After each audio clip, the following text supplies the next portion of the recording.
Om Shri Sai Ram. My humble pranams at the lotus feet of our beloved Bhagwan. Today we have an eminent speaker, none other than our Brother Gurumoorthy, who we all know.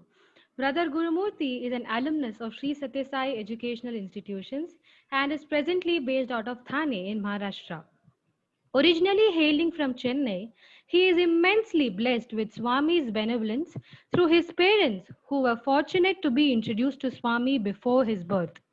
He joined Sri Sathya Sai Vidya Vihar in Ooty in 1979 and then went on to complete his education at the Sri Sathya Sai Higher Secondary School, Prashanti Nilayam, and the Sri Sathya Sai Institute of Higher Learning at Vrindavan and Prashanti Nilayam campuses over the next 13 years. On completing his MBA from Swami's institution in 1993, he took up employment in the financial sector at Chennai initially for a decade and subsequently has been working in Mumbai. He is a member of Sri Sathya Sai Seva organization Thane Samithi and has been involved with the Balvikas movement by teaching Vedam to the Balvikas children, and I truly am blessed to be a part of those students who have learned Vedam from him. Let us enjoy this session. Jai Sai Ram. Hi, everyone. Uh, it's my privilege to be amongst all of you. I'd like to start this evening session with a small Vedam invocation.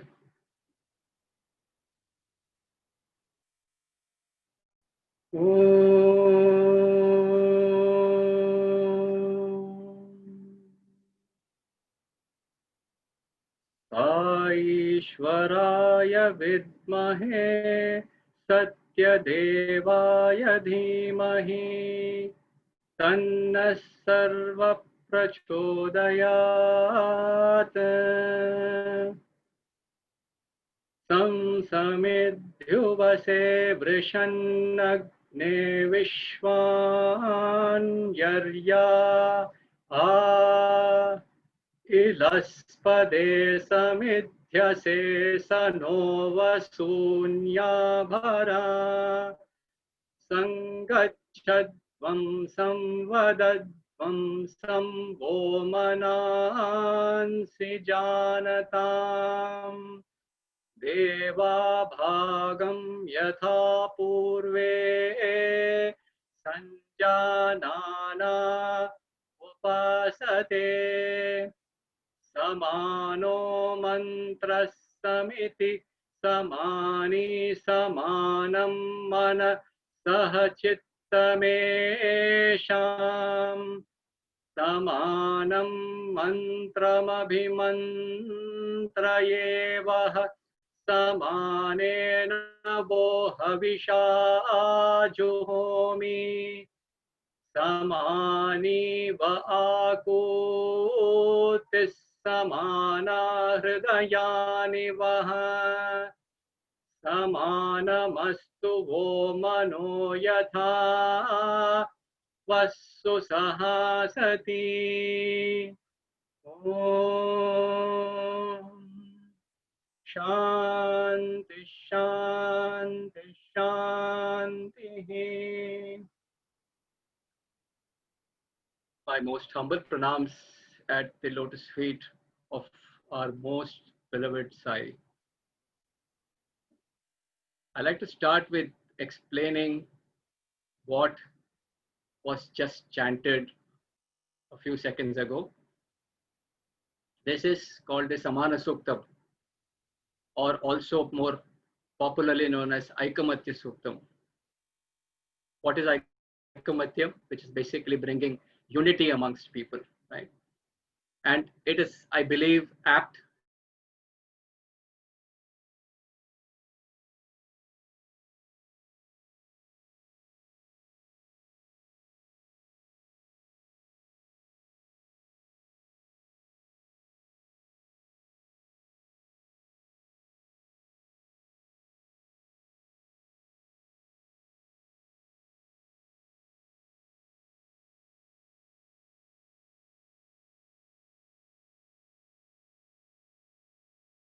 Swami has been telling to us from years the same thing, right? He said, Manas ekam, vachas ekam, karmanya ekam, Mahatmanam, right? He said the one whose thoughts, words, and deeds are same, that person is a Mahatma, right?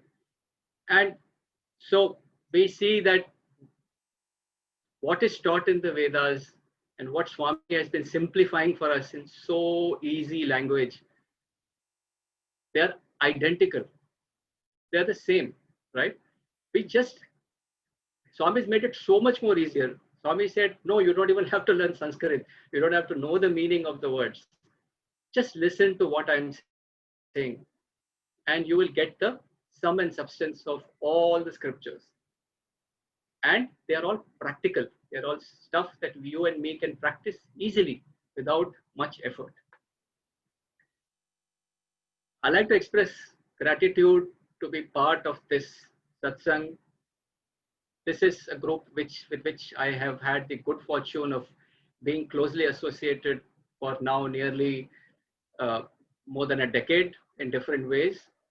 And it's a great honor and privilege to be able to share some of what I have gone through or what some of my experiences are with all of you. We all know Swami as somebody who is all knowing, right? We consider him as all knowing, he knows everything. We keep making those statements from time to time, right? We keep saying Swami knows everything, right? But do we really believe in that, right? That's the question, right? It's always a question, do we believe in what we say? Again, is there a unity of thought, word, right? Do we have any unity at all? It's easy to say that. But I think it is important that we need to keep reminding ourselves, talk to ourselves and keep telling us that he is all knowing and he is all pervading. He's everywhere. He knows the past, present, and future. Now, there are so many such facets of Bhagwan that we know, right?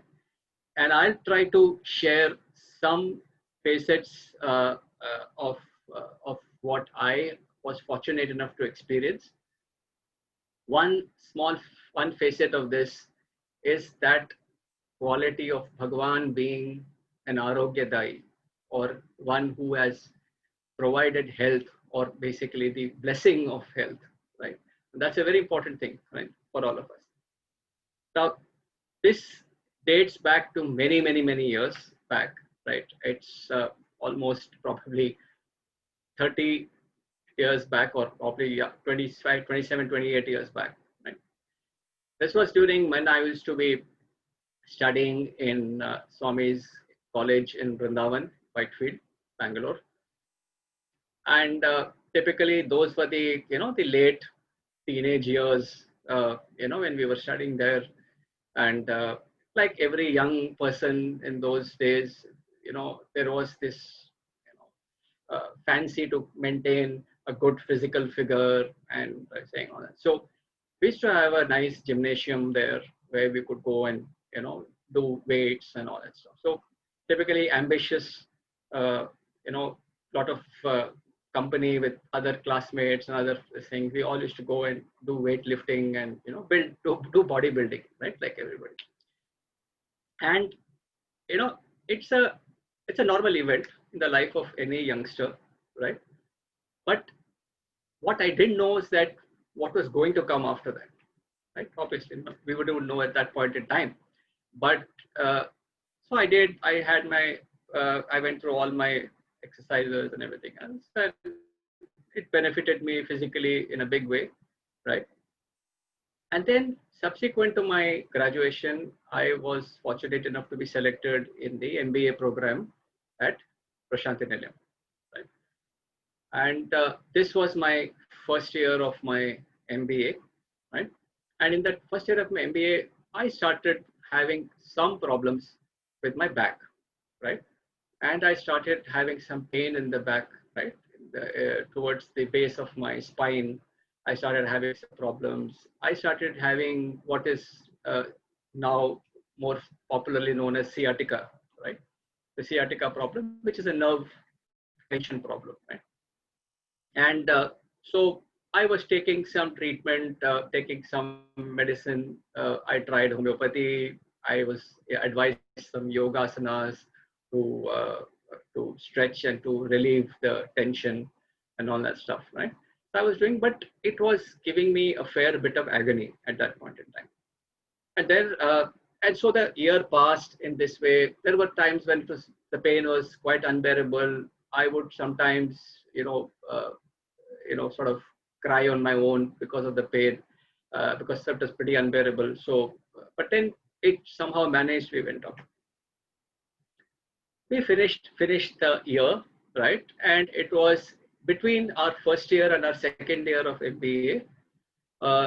We were required to do, as part of our academic course, we were required to do a project work, right? And project work required us to go to Bangalore from Puttaparthi. We had to go to Bangalore, and we would be we would be placed in various companies there, where we would do about a 40-45 day project at those companies, right? While that was the official reason why we went there, the unofficial reason was the proximity to Bhagwan. That was the best period for any MBA student who studied in Puttaparthi, right? Why?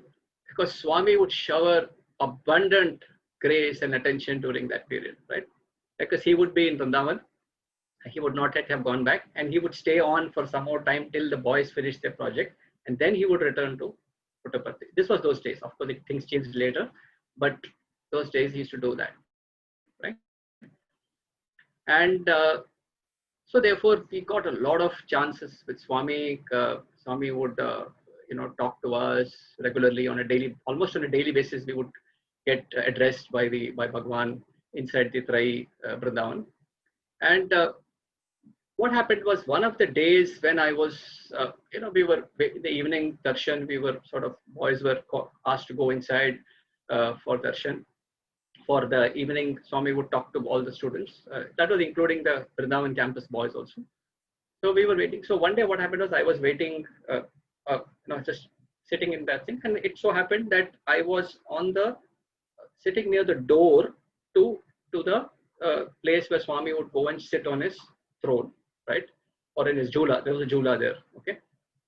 And so Swami would just pass by me, right, where I was sitting, and he would go. So obviously when Swami came, the space was quite narrow. So I sort of got up, right? And I got up and I folded my hands a little, just so that Swami could pass through. Swami came close, he looked at me, and then he did something very unusual, which I did not expect. Swami opened the collar of my shirt, right? And he looked inside like this. He just put it down like this, right? Pulled the collar. And then he felt my skin here, very, very unusual. Swami doesn't do this, not to any. And we did this. And then he asked me, what is this? In Telugu, he asked me, what is this? Now, obviously, I'm not a native Telugu speaker, but, that's the beauty of it. When Swami speaks to you in Telugu, you understand, right? Somehow, the jnanam comes from somewhere. You automatically understand. Right? So I had not noticed that in a serious way. When Swami pointed out to me, I looked at it. It was a kind of a rash on my skin here. And Swami said, what is this? I said, Swami, I don't know. So Swami just touched it, and then he walked on. That's all. That was the only conversation. Right? And then Swami went and sat, session got over, everything happened. Right? We went back for back to our hostel and retired for the night. Next day morning, we came in for darshan, right? So Swami went out to the, those days was the Sai Ram shed, right? There was the Sai Ramesh hall had not yet come. The Sai Ram shed, the round hall which you have seen in some of the old photos, right? Swami finished that Sai Ram shed darshan, came back, and we were all waiting along the driveway, waiting and having darshan. Then Swami he called a set of people for interview. He asked them to go inside. So they all filed inside, and in the Trai Vrindavan's residence of Bhagwan, there is a small ramp like thing. So there's a moat kind of thing, a water moat is there in between. There's a garden, there's a water moat, and then the building actually comes. And there is a bridge that links both of that. Small walking bridge. Swami stood on the walking bridge and he looked at the boys. We were all sitting, so we were just here. And then suddenly he said something. He said, he indicated patch, like this, patch, right? In Telugu, I think he said, I'm guessing it's in Telugu that, somebody, the boy with the rash. Now, it didn't strike anyone who it was because nobody knew who it was, right? But something in that second, when Swami said that, we were all looking at Swami. And suddenly Swami said that I just got up as an instinct. I just got up on my knees and I folded my hands. Swami said, come, he said. So first I couldn't believe because, being called for an interview, there's something wrong, right? I was shocked, right? Swami, then I, see the doubting, person in me. I couldn't imagine that I was being called. And then I looked for a second behind. Maybe, by mistake, I got up, somebody else is being called actually. Then Swami again saying, come fast, Swami saying. So next to me, the boys are saying, they're pushing me. I said, go, Swami is calling you, go, Swami saying, right? And I just jumped, like my heart is beating rapidly. I can't make out what's happening. I don't understand why Swami is calling me. I have no idea. And I ran, I dashed across. And I said, no questions, just get inside. Swami has called, no questions, get inside. I ran into the interview room. And then Swami came behind. Swami said, I am inside, don't ask. I'm in complete, I'm almost like perspiring and I'm sort of, my heart is almost in my mouth. I'm wondering what's happening. And then Swami was talking to the other people, and then as was customary, Swami would actually take people into the inner interview room. And so there were about four or five other families, and they were actually going into one by one into the room, and I was waiting for my turn to come. Then Swami came out last. I was the last person to be called inside the interview room, right? So that was the inner interview room. Swami called me inside. Swami closed the curtain, and then I knelt before Swami. It was those few moments in time I cannot forget.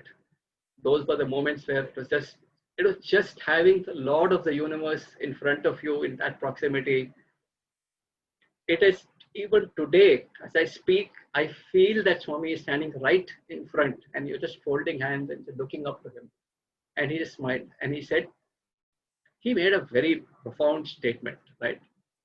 He said, I know you have been wondering why Swami is not looking at you. You are wondering why Swami is not calling you. You are wondering why Swami is not giving you chains and lockets and materializations, right? So I am actually stunned, brothers and sisters, I'm stunned because that is what I have been thinking for so many years before that, right? I have been thinking from time to time that why Swami is not looking at me. I am so disciplined. I am I thought I was a good boy. And Swami is not looking at me. Swami is not giving me. Swami is giving others rings and lockets and whatnot. And Swami is not looking at me at all, right? So many years I've spent in Swami's institution. Why am I not getting attention? Not physical attention, mind you. This is how small our mind becomes, when we are in physical proximity of Bhagavan. Swami says all this to me, and I am like shocked. I have my throat is dried up. I am completely, shell shocked in front of Swami. Swami says there is a time for everything. There is a time for everything, right? Swami knows everything.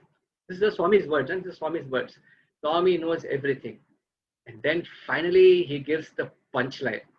He says, Sai Baba is God Ra.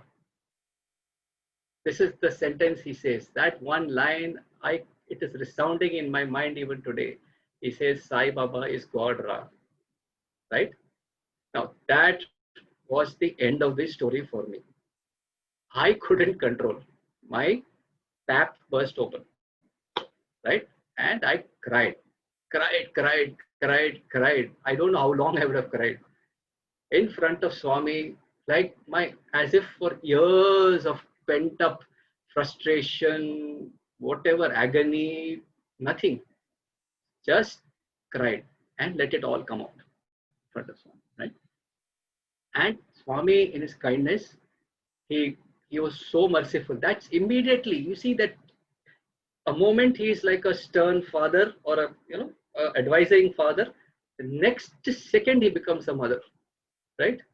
And the moment I started crying, he did a very simple gesture, right? Which I cannot forget even today. He just took my head like this and put it on his abdomen like this. He's standing, right? Swami standing, I'm kneeling. Swami just takes my head and puts it. And he allows me to cry.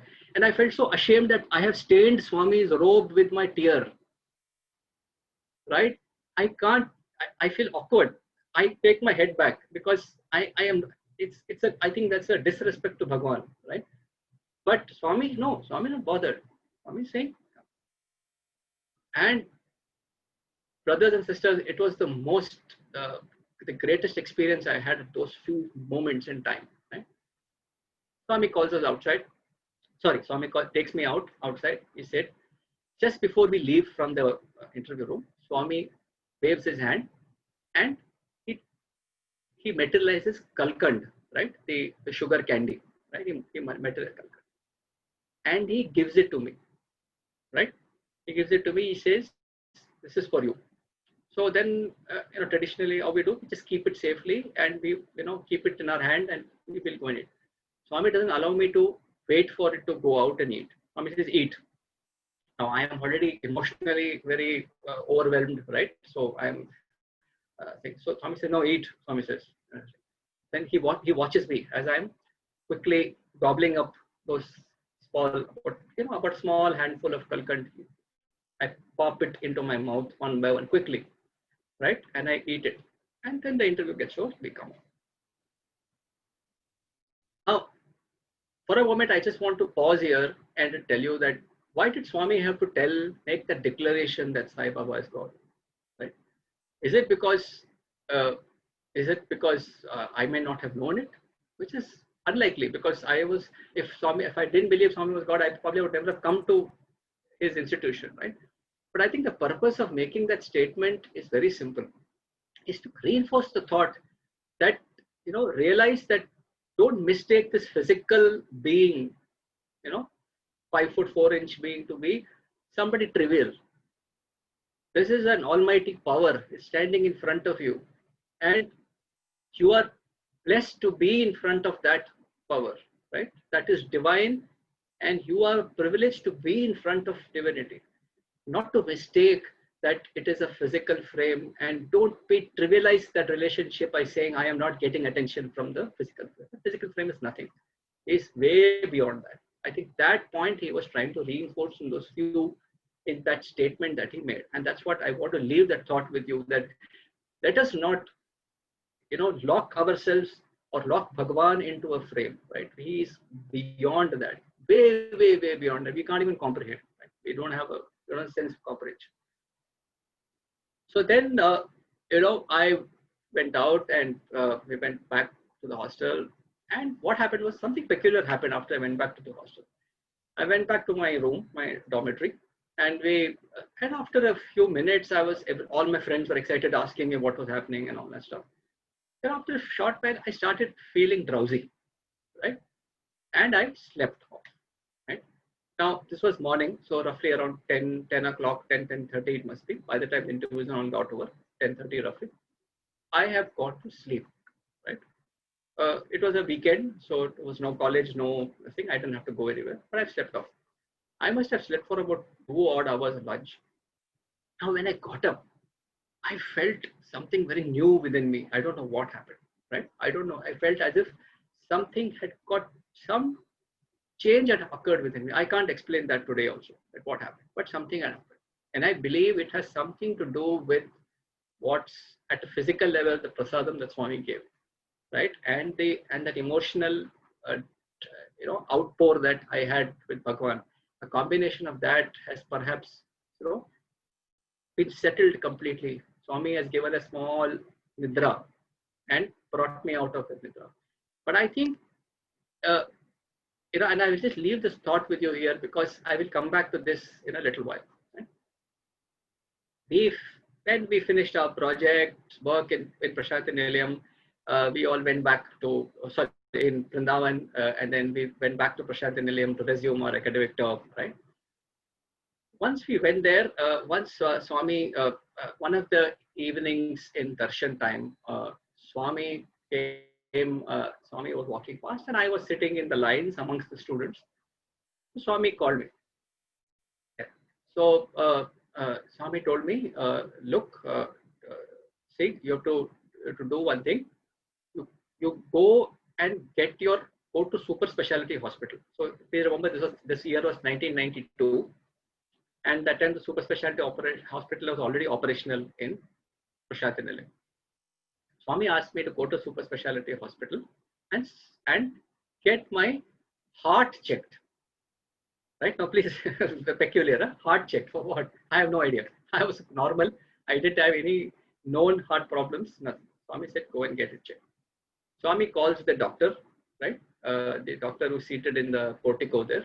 The chief was leading the general hospital. He calls him and tells him, arrange for this boy to go there. So done.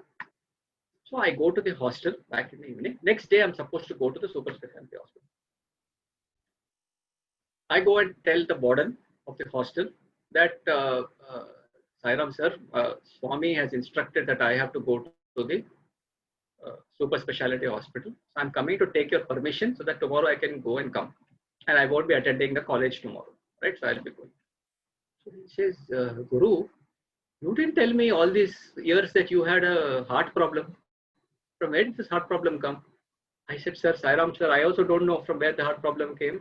Swami thinks there is something wrong. If Swami thinks something is wrong, then something is wrong. So I will go. And I was dispatched to the super specialty hospital.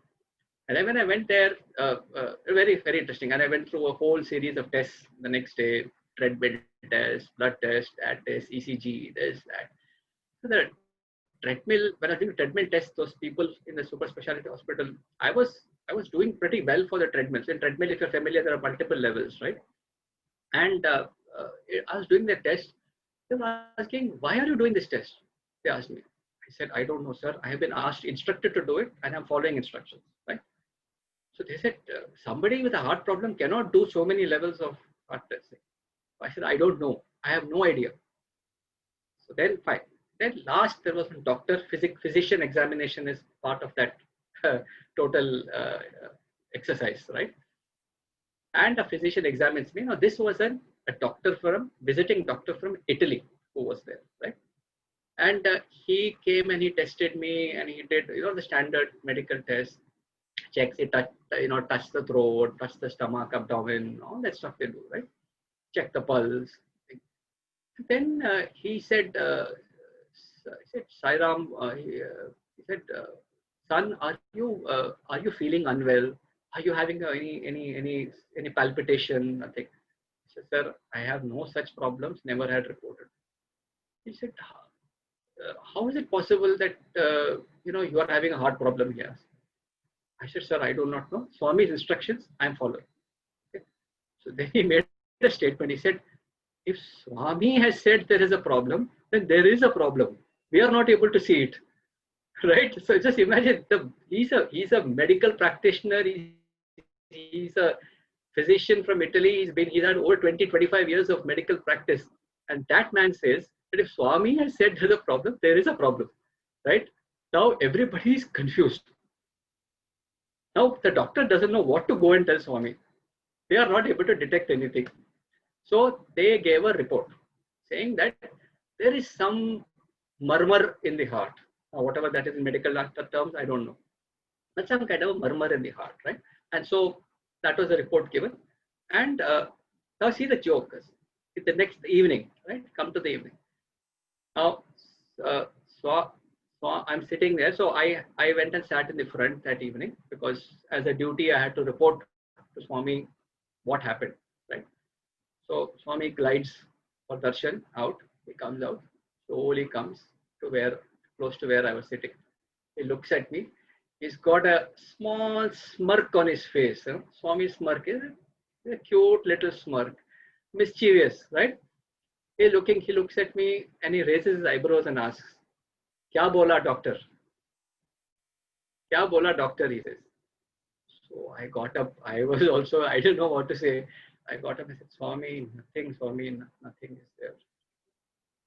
So he says, "हाँ, ये doctor को कुछ पता नहीं है. They don't know anything, right?" कुछ नहीं, Swami said. I said, "No, Swami." He said, "Don't worry." Then he calls the doctor and he says, "क्या है? What happened? What is your finding?" Said the doctor. So I think he said something. I couldn't hear. He said something to Swami in close to Swami's ear. Maybe they were also not very particular to reveal anything because they were not sure what the problem was. And then so it happened. And then Swami said, came back and smiled, and he said, "Sit down." Right? It was like an assurance saying that, "Don't worry. Now I am in command. There is no physician who can command. The divine physician is in charge." Right? And so he sort of took. Now this was a trigger. This triggered a set of series of events through the year, right? Through the year. This is through my second MBA. And I'll tell you, when I, so many years hence, when I look at it back, it reminds me of something that Swami has done, which I probably would not be able to comprehend fully, right? And I, through the year, Swami would, whenever he would come close to me at a physical level, whenever I got an opportunity to be right near his thing, he would do something very interesting, right? He would, you know, with his fingers, with his thumb and his thing, he would pinch my heart through my shirt like this. He would hold it. He would pinch it and do like this. And he did that many times through the course of the year, right? More than once. Right? And I have not understood why Swami did it. And I don't want to question. Because I know Swami has done something for my good. Right? That's all. So Swami did that and it went on and on. And I don't know. And so today I like to believe that whatever Swami did through that course of the year was something probably to save me, maybe at a physical level, or maybe, like I said, I slept after I had that kalkand in after the interview, right? Maybe that was a granting a new life to me. The heart check which Swami got it performed was just a trivial method for the medical world to understand that a miracle had happened. Probably I was supposed to disappear. Maybe he said, "No, no, I will decide the time. You don't, nobody else can decide the time. Hold on." I'm speculating, but anything could have happened, right? I have no idea. But all I can thank Swami is that whatever he did, he pulled me out of some very serious problem, right? Which I don't know about. I can't comprehend. And he did not reveal it to me. So this day, I don't know what it is. And this is a very sincere statement. I don't know what it is. But the problem that I suffered during my first MBA, the problem with my back and my spine, brothers and sisters, Swami took special care of that. Swami, I gave me multiple opportunities and he went on, he materialized Vibhuti for me through Prasadam. It just got by itself, the problem disappeared. I have no idea where the problem went, what was wrong, no idea. And I don't want to ask because it is not relevant, right? It is important that you're with Swami, the Arogya Dai, the one who has given health, the giver of good health. He gave that health. And that's a big blessing because if there is a good physical body, then there is an opportunity for a healthy mind. And if there's an opportunity for a healthy mind, then you can focus on the divine, right? So this was one facet of Bhagavan. Now I'll take a turn here and go to another facet of Bhagavan, right? This is the Swami keeps. You would have heard in Swami's discourses also many times. He says we have a heart-to-heart connect, right? Swami says heart-to-heart connect. So Swami means that we are not physically connected. It is our good fortune that the soul is in a body which is happens to be present when the Paramatma is walking on 2 feet, right? When that is happening, we are fortunate to be in his presence, and we are fortunate to witness his leelas and to hear his divine words, right? But that's just a sense of good fortune. But Swami doesn't view me as Gurumurthy. Swami views me as a soul, as an Atma, which is beyond all this, right? Now I can't comprehend that. At a physical frame, I may not be able to comprehend that. So Swami is connect with us at a heart-to-heart level. Now, and he's very clear that Swami, when Swami is communicating, he's communicating directly to you, and there is no need of any go-between to make that communication happen, right? He will get to you how much ever you try to resist, right? The message will come to you, right? So there is no need for anyone or any communication medium. You just need to focus on Swami. Now I'll tell you one simple incident that happened, and this happened in the life of my father, right? My father is no more now, but he was when he in those days. This is really dates back to the 80s, right? And this was when my father had retired from service, active service, and we had shifted, and my father had invested in a property in near the Whitefield Swami's ashram, and we were supposed to move into that place, right? So before that, after his retirement, we were spending time in Vrindavan, and fortunate to have Swami in Vrindavan at that point in time. So uh, again, Swami's blessings. Swami was those days. When Swami used to come, we used to wait outside. Those days were the days when Swami used to eat pan, right? Betel leaf and betel nut. Swami used to eat. So students and some guests who would come, they would offer Swami, in a tray. They would offer some betel nut, and Swami would take that betel nut and put it into his mouth, and he would eat it. And so. So one of the days, even I had the good fortune of getting that opportunity to offer it to Swami. And Swami came and Swami stood by my side. Swami looked at me and said, and suddenly asked, what is your name? The way you see how he pretends, what is your name? Where is your father? He asked. So, okay, I was taken aback. I said, Swami, father is there, sitting in the Sai Ram shed there. And so she said, okay. And then what is he doing and all that? I just then what happened was that darshan went and happened. And then like that, once more he asked me the same question, similar question. So obviously I had conveyed this to my father, and I told him that Swami had inquired about you and all that stuff. So I don't know what was in his mind or what was in his thought. He decided to. I don't know, since Swami didn't talk to him directly at a physical level, he thought of writing a letter to Swami, right? And he wrote a letter to Swami. Now, I believe I don't have the correct narrative there, what happened exactly, but maybe he tried to give it to Swami, but Swami didn't take that letter or whatever during the darshan. So he decided that he will send a letter inside, okay, to Swami inside. It said Trai. And so he took it to Trai Vrindavan. And what happened was that there was Swami's attendant. The Swami's attendant, the people, some of you may know who have seen in the past, was a gentleman called Radhakrishna. He was an alumnus from the university then, and Swami had selected him to be his personal assistant or a personal attendant. So he used to stay with Swami, right? So Swami, he somehow, my father, through Sevadal or whatever, he found out that you can give a letter to Radhakrishna. Radhakrishna would probably place it somewhere where Swami will see it, right? And so this has all happened. So please understand, this is the second person narrative. This is how my father told this to me later. And the letter has gone inside. So then what happens is, I think the next day or a day after that or whatever, Swami has Swami asked me, where's your father?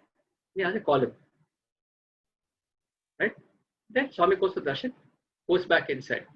So my father goes inside the driveway of Trai, right, and he's waiting outside, and then somebody sends a word to me and says that Swami is calling you. I think my father, and he goes inside the building. Is obviously very pensive, and goes inside, and Swami is standing there, right, and Swami looks at him, and then Swami says, Swami apparently calls. He says, Radha Krishna, Radha Krishna. He says, he's calling that attendant, that's a personal assistant. So obviously that gentleman runs down from Swami's space, Swami, and he comes on. He asks Swami what happened. He says, Swami looks at my father and says, Radha Krishna, this man has come to meet you. This man has come to meet you, right? No, he's not come to meet me. He's come to meet you. So why don't you? So that time, both my father and Radha Krishna are embarrassed for a few seconds. They realize what exactly Swami means. Swami, in a very jocular, and Swami is laughing, enjoying that fun. Huh? That's the best part of it. He's enjoying that, and he's saying that, see what's happened, and it's a beautiful way. Swami has conveyed the point straight, without without any anger, without any, in a very happy way, is conveyed the fact that, look, you want to approach me directly. There is no need for going through somebody to get to me. That's not required. It's a heart-to-heart connection, right? And uh, uh, so this is one more facet of Swami, right? Which you say that again. There is the other facet of Swami where we say he's somebody who is knowing the past, present, and future, right? He knows everything from the and he doesn't need any guidance. This is also another incident that happened, which is related to my father. And this again happened in the year 1992, right? When I was, this was the time of the birthday, right? Swami's birthday in 1992.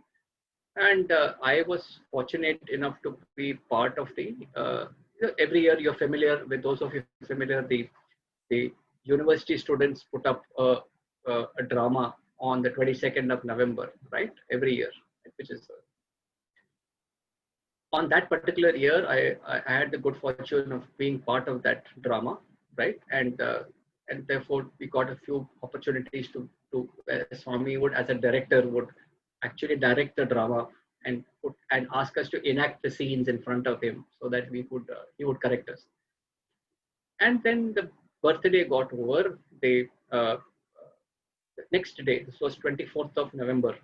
The date is 24th of November, right? We went in the morning for darshan, and what happened was that Swami, there were a few of us. Swami called us inside because there was some work to be done. There were some clothes that had to be sorted and everything else. Some clothes that he was going to give, some saris and some dhotis, which was kept for distribution. And he had asked us to sort it but as you would understand, that was only the excuse, right? The reason was for him to actually allow us to soak in his presence, right? That was the purpose. And so we went inside and we were talking, and we were just folding, and then Swami was supervising us. After we finished that work, Swami said, "Come, Pucho, in Telugu, come and sit down, all of you." Right? So we sat with Swami, Swami sitting on the room. And so this is the small interview room in the main mandir, what is today next to the bhajan hall today. So we sat there. We were in Swami was generally talking about so many things. Okay, and suddenly I was sitting on one side, and he looks at, his eyes went on looking at some of the other students who were also called inside. He looked at me and said, "Where is your father?" He said. So I was taken aback. Again, why is he asking for my father? So I told him, Swami, father is here. Father is in Chennai. Just what is he doing? You know, I don't know. He was inquiring a lot in that few moments about my father. What was he doing? What is he doing now? Uh, you know, all that stuff. So I was like, I was little. Then he said, when you call them, he said, so call your parents. He said, okay. I thought, good opportunity. Swami himself is instructing me to call. Now, it that interview got over. We went out, you know, the, and then actually my parents did come to Prashanti Nilayam after that. But when I got up to tell Swami, parents have come.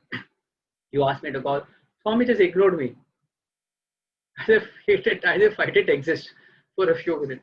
I was very confused. I was not sure what. I think there was a bigger story that was playing out there, right? And I didn't realize it at that point in time, right? Uh, and nothing happened. Swami didn't speak to my father. Nothing phenomenal happened. Life went on as usual.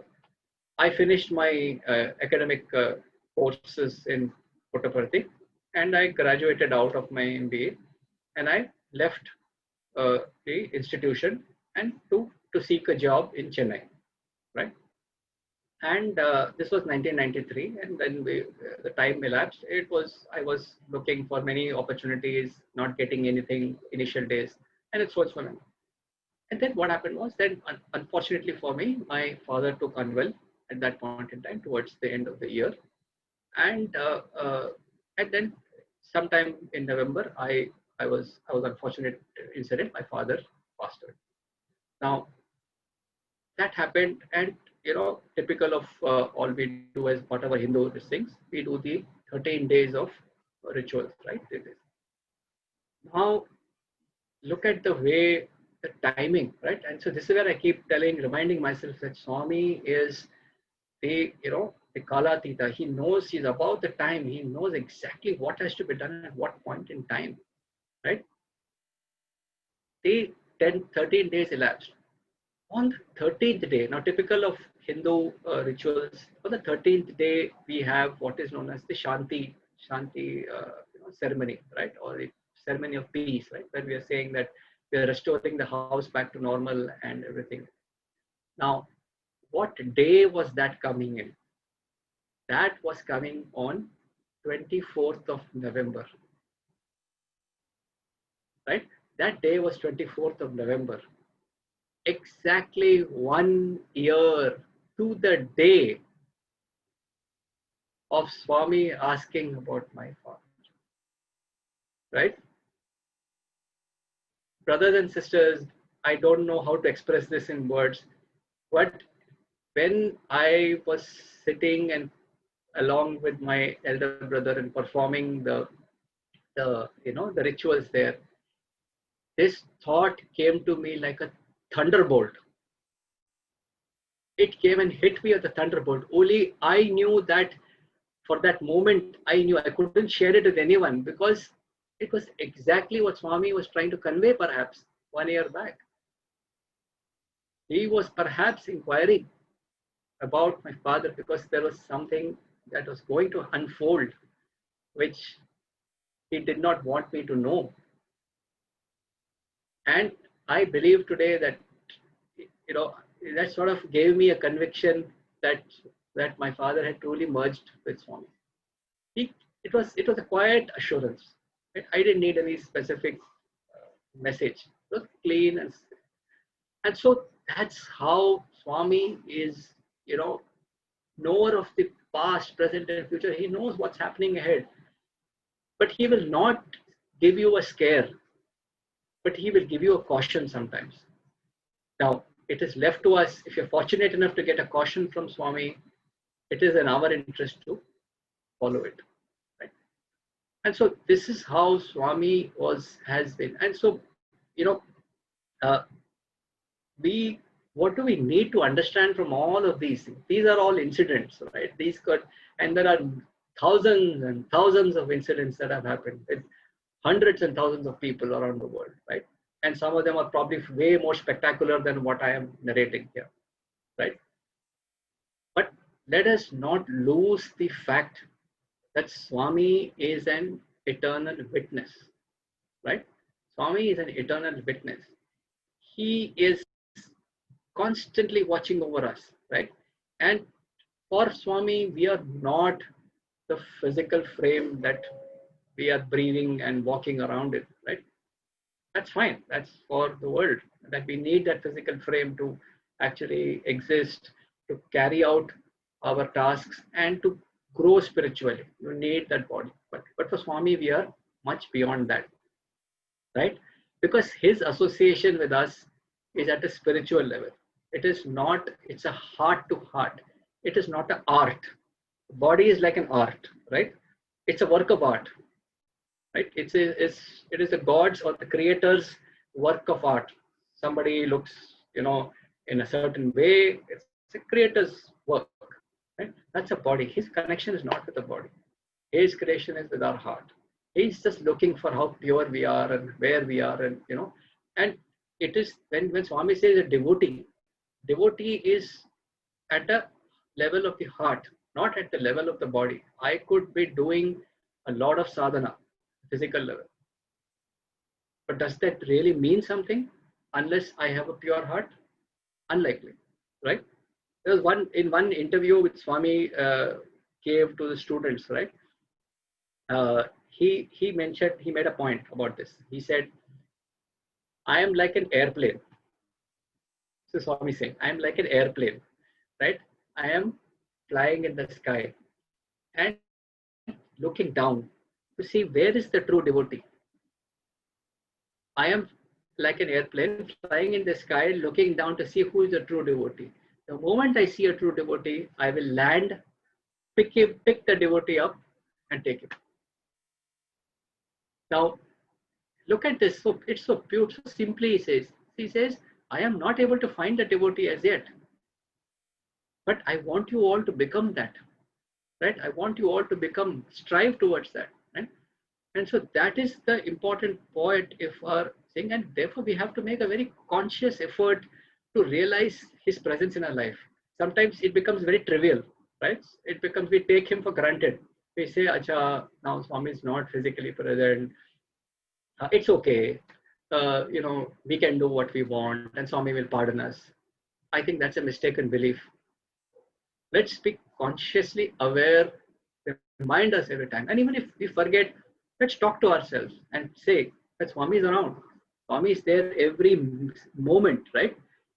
And there is, and that is the only way that slowly over a period of time we will evolve and try to become one with him, right? That's how we'll start thinking in the same way as him. Try to always think what Swami would have done in a situation. If Swami is in a situation, what he would have. So that conscious thing is there, and Swami is, and has said more than once, I am eternally waiting. I'll wait for you to come to me. Right? He doesn't have. We have no patience, but he doesn't have that problem. Right? He will wait for us forever, forever, forever.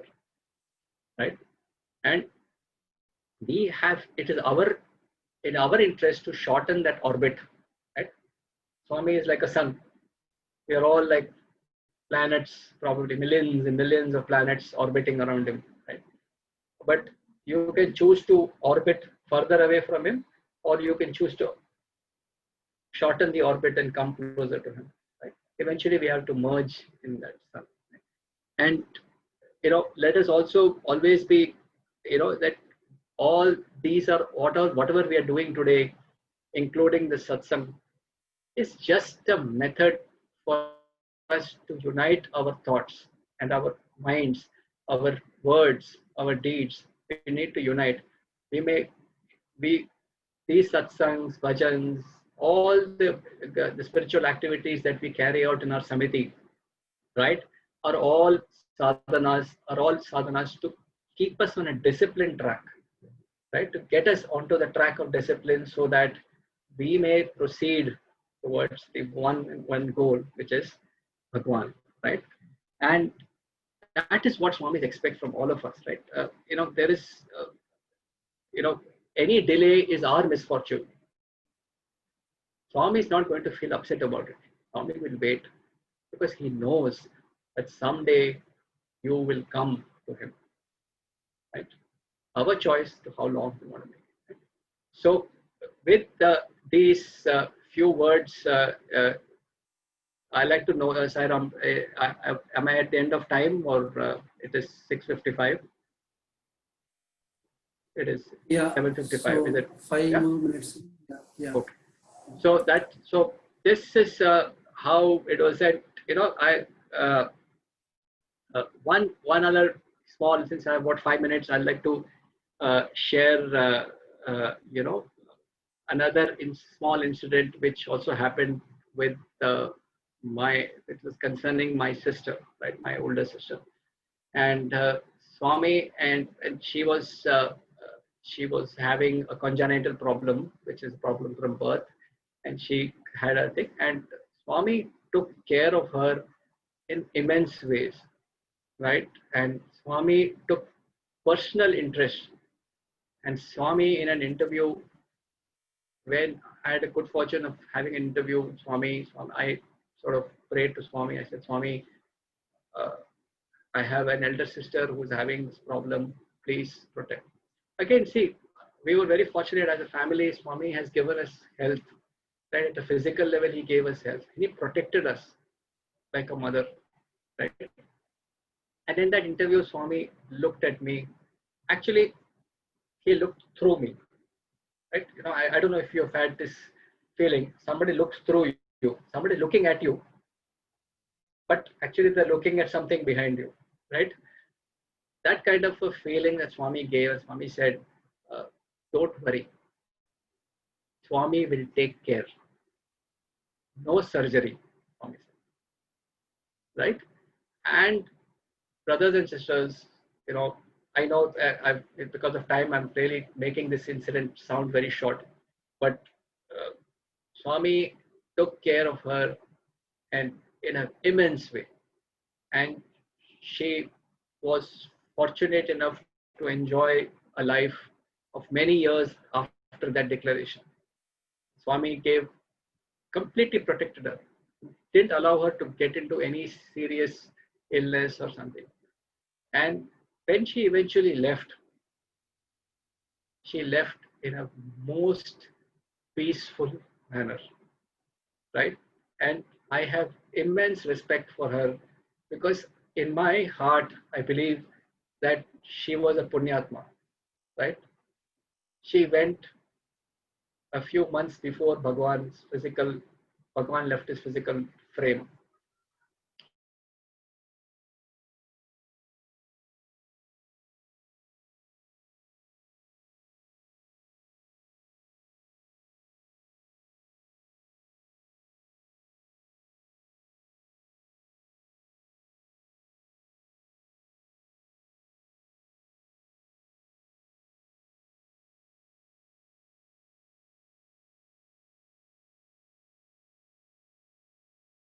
and for us, right? The more we want to do that, the greater will become proximity to him. Physical proximity is one side of it, but I think eventually the soul has to go and be one with it, right? With these few words, I would like to express my gratitude and thanks for to the Samiti for giving this opportunity, and I am hoping that uh, whatever I was able to share was of some value, and we are able to have a very nice satsang together. Thank you, Saira. Sairam, Brother Gurumoorthy, really thank you very much for accepting this invite to share your experiences. That's really great. Really fortunate to have you in our Samiti, definitely. And also, I would like to have an update, give an update to everyone. So you all know that we are conducting this satsang from 24th of April from Maradana Day, continuously every week. And to encourage more speakers within our Samiti, I would like to have from Navaratri, right, 9 days, we are going to have 9 days bhajan and speech. 30 minutes speech and 30 minutes bhajan. And we have a lot of speakers within our Samiti and also from the villages. and we'll encourage our internal speakers as well. And that's an update from my side. Okay, we'll communicate the information in detail because we have more than a month for Navratri. So now I would request our convener, Brother Varajan, to address word of thanks and conclude with Samastaloka. Sairam. Sairam, everybody. Gurumurthy, it was extremely nice and refreshing to listen to you after so long, of knowing you. I am listening to all your experiences for the first time.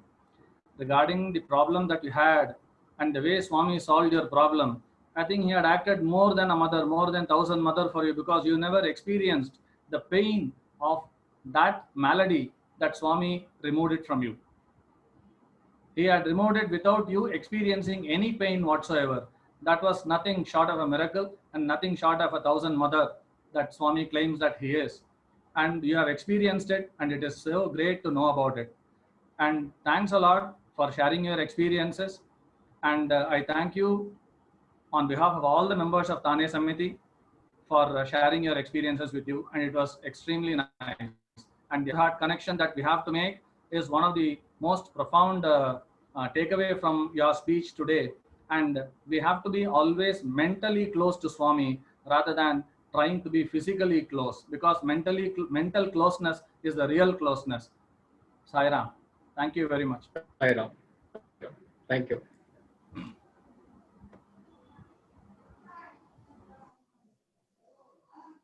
Sairam Guru, we can chant Samastaloka and chant. समस्तलोका सुखिनो भवन्तु समस्तलोका सुखिनो भवन्तु समस्तलोका सुखिनो भवन्तु समस्तलोका सुखिनो शान्ति शान्तिः